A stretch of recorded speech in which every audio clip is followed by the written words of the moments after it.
Sofia, achei legal a gente verificar a forma de um elemento como planeza, circularidade e retilineidade, como a gente viu na última teleaula. Então fica atento, porque agora a gente vai ver como faz para verificar a posição entre dois ou mais elementos da mesma peça.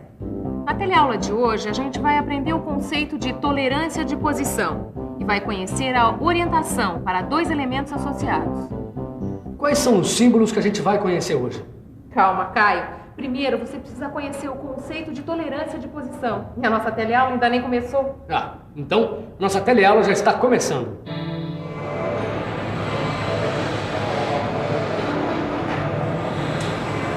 Mas Silva, tolerância é tolerância. O que pode ser diferente do que a gente viu na última teleaula? Tito, deixa eu te mostrar uma coisa. Essas duas peças aqui, elas dependem uma da outra para poder funcionar. Olha aqui. Não, tudo bem. É aí que mora a tolerância geométrica de orientação. Exatamente. Mas para a gente saber o que significa isso, nós vamos precisar falar um pouco sobre a tolerância de posição. Foi muito bem. A tolerância de posição estuda a relação entre dois ou mais elementos. Mas espera aí, Silva, como assim? Na indústria automobilística, por exemplo, é comum a montagem de uma peça que trabalha em conjunto com uma outra peça, que às vezes é produzida em um outro país.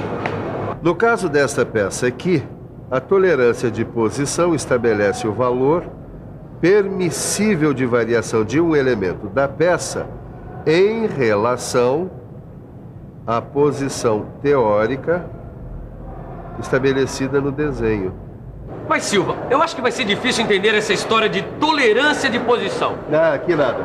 Dá uma olhada aqui nesse exemplo. Para estudar as diferenças de posição, a gente tem que supor que as diferenças de forma dos elementos associados, neste caso o pistão e a camisa, são desprezíveis em relação às suas diferenças de posição. Essa eu entendi, Silva. Mas se as diferenças de forma do pistão e da camisa não forem desprezíveis? Bom, aí será necessário então a separação entre os tipos de medição para se encontrar um ou outro desvio. Mas Silva, para que serve isso aqui, ó? Essa aqui é a simbologia de tolerância de posição por orientação. Para dois elementos associados, a gente pode medir o paralelismo que tem esse símbolo, a perpendicularidade que tem esse símbolo e a inclinação que tem esse símbolo. Muito bem, agora que nós já vimos detalhadamente a simbologia que você tem aí no seu livro de estudos, nós podemos falar então da orientação para dois elementos associados. Angela, que símbolo é esse? Miguel, é só olhar para a representação, olha. É o símbolo de paralelismo. Tá aqui, é mesmo. Agora lembrei. Paralelismo. Paralelismo é a condição de uma linha ou superfície ser equidistante em todos os seus pontos a um eixo ou a um plano de referência. Bom, para você entender direitinho o que é paralelismo, pensa só no seguinte. No aquário contendo água e óleo, por exemplo, a superfície da água é paralela à superfície do óleo. Aqui, a gente vê que para executar essa peça, o eixo superior deve estar compreendido numa zona cilíndrica de 0,03 de milímetro de diâmetro, paralela ao eixo inferior A, se antes do valor vier o símbolo de diâmetro. Já aqui, a superfície deve estar entre dois planos, distantes de 1/10 de milímetro e paralelos ao eixo do furo de referência B. Agora, vamos ver essa outra figura aqui. O eixo do furo da peça tem que estar entre dois planos distantes, no máximo 0,02 de milímetro, e paralelos ao plano de referência C. O paralelismo ele é sempre relacionado a um comprimento de referência. Então é por isso que para medir a tolerância de paralelismo das faces, a gente usa o desempenho, que é essa superfície aqui bastante plana, não é? Isso mesmo. E agora a gente vai conhecer perpendicularidade, que tem esse símbolo aqui. O nosso amigo pedreiro sabe melhor do que ninguém o que é perpendicularidade. É a condição onde o elemento deve estar dentro do desvio angular, tomado como referência o ângulo reto entre uma superfície ou uma reta, tendo como elemento de referência uma superfície ou uma reta. Essa aqui é a representação de tolerância de perpendicularidade. É sim. E essa aqui é a representação da tolerância de perpendicularidade entre duas retas. Veja que o campo de tolerância é limitado por dois planos paralelos, distantes no valor especificado T e perpendiculares à reta de referência. Agora eu quero ver se você consegue interpretar esses desenhos. Ah, é fácil, Sofia. Vamos pensar um pouco? Vamos pensar um pouco. Deixa eu ver. Aqui, o eixo do cilindro tem que estar num campo cilíndrico 1/10 de milímetro de diâmetro e perpendicular à superfície de referência A. Aqui, o eixo do cilindro tem que estar entre duas retas paralelas, distantes no máximo 0,2 de milímetro e perpendiculares à superfície de referência B. E aqui, dá para ver a direção do plano das retas paralelas. Mas Silva, me diz uma coisa, pra que serve isso aqui, ó? Isso aqui, Tito, é para você entender a tolerância de perpendicularidade entre um plano e uma reta. Veja. Aqui em cima a gente tem dois planos de medida. E aqui a reta básica. O campo de tolerância é limitado por dois planos paralelos, distantes num valor especificado em T e perpendiculares à reta de referência. Poxa, Silvio, eu adoro interpretação de desenhos técnicos. Então você vai curtir, porque agora nós vamos ver como interpretar desenho com tolerância de perpendicularidade. Aqui a face direita da peça tem que estar entre dois planos paralelos, distantes 0,8 de milímetro e perpendicular ao eixo D. Puxa, mestre Silva, tem vários tipos de tolerância de perpendicularidade, não é? Tem sim. Quer ver mais? Lógico que eu quero, agora que eu embalei.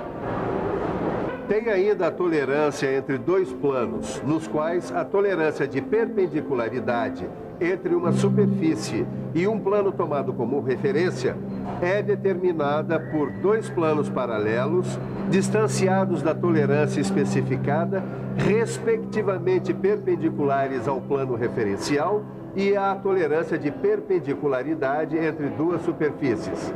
Veja que a face à direita da peça tem que estar entre dois planos paralelos e distantes 0,1 de milímetro e perpendiculares à superfície de referência E. É, Silvio, eu acho que eu consegui entender. Agora, me diz uma coisa, como a gente mede essa tal da perpendicularidade? Boa pergunta, Tito. Olha aqui. Quando o assunto for perpendicularidade ou paralelismo, você pode contar com ele aqui, o relógio comparador. Ué, que é isso? Ah, tá pensando em viajar? Eu até tô pensando em viajar, sim. Mas não é isso, não. É que essa foto tem tudo a ver com o nosso próximo assunto, que é a inclinação.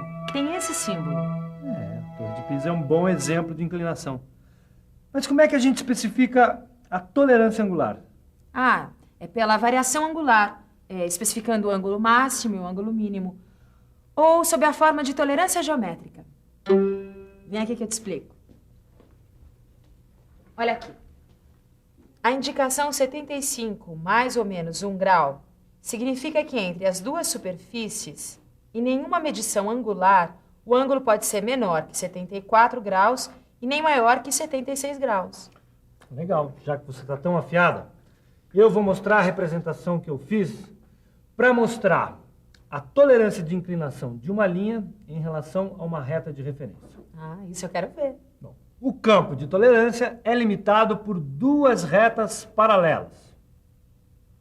A distância entre as retas é a tolerância. As duas retas são inclinadas em relação à reta de referência do ângulo especificado. Agora aqui, o eixo do furo tem que estar entre duas retas paralelas distantes de 0,9 de milímetro e inclinadas 60 graus em relação ao eixo de referência A.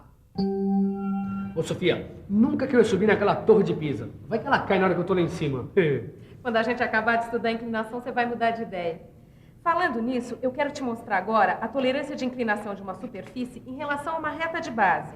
Como é que é? Eu vou te explicar isso de outra maneira. Olha aqui. Na tolerância de inclinação de uma superfície em relação a uma reta de base, o campo de tolerância é limitado por dois planos paralelos de distância igual ao valor da tolerância e inclinados do ângulo especificado em relação à reta de referência. Para executar uma peça como essa, por exemplo, o plano inclinado tem que estar entre os dois planos distantes de 1/10 de milímetro e inclinados de 75 graus em relação ao eixo de referência D. E essa representação aí, do que é? Esse desenho, ele mostra a tolerância de inclinação de uma superfície em relação a um plano de referência. Aqui o campo de tolerância é limitado por dois planos paralelos, cuja distância é o valor da tolerância. E os planos são inclinados em relação à superfície de referência do ângulo especificado. Querido Silva, eu vou mostrar que hoje eu aprendi muito bem a teleaula. Dá uma olhada só nisso aqui. Eu vou interpretar esse desenho técnico. Essa eu quero ver, Tito. Bom, dá uma olhada, ó. O plano inclinado deve estar entre dois planos paralelos de distância de 0,08 de milímetros e inclinado a 40 graus em relação à superfície de referência E. Muito bem, hoje você aprendeu mesmo. E você aí em casa, aprendeu ou deixou escapar alguma coisa? Para ver se não escapou nada, está na hora da nossa revisão. E atenção, se liga aí, que é a hora da revisão. Na teleaula de hoje, você aprendeu o conceito de tolerância de posição. Aprendeu que a orientação para dois elementos se dá por paralelismo, perpendicularidade e inclinação. Miguel, você viu onde eu deixei a minha foto da Torre de Pisa? Ah, tá ali, ó, perto do desenho que a gente fez sobre variação angular. Você vai estudar mais? Não, agora é pra sonhar com a minha viagem pra Itália. Ai, não custa nada sonhar alto, né? É, não custa nada. Você também pode sonhar alto. Para isso tem que estudar bastante. Comece dando uma boa revisada e fazendo os exercícios do seu livro. Se você vai para a Itália, eu não sei. Mas que você vai decolar no seu trabalho, eu garanto. Até a próxima. Tchau.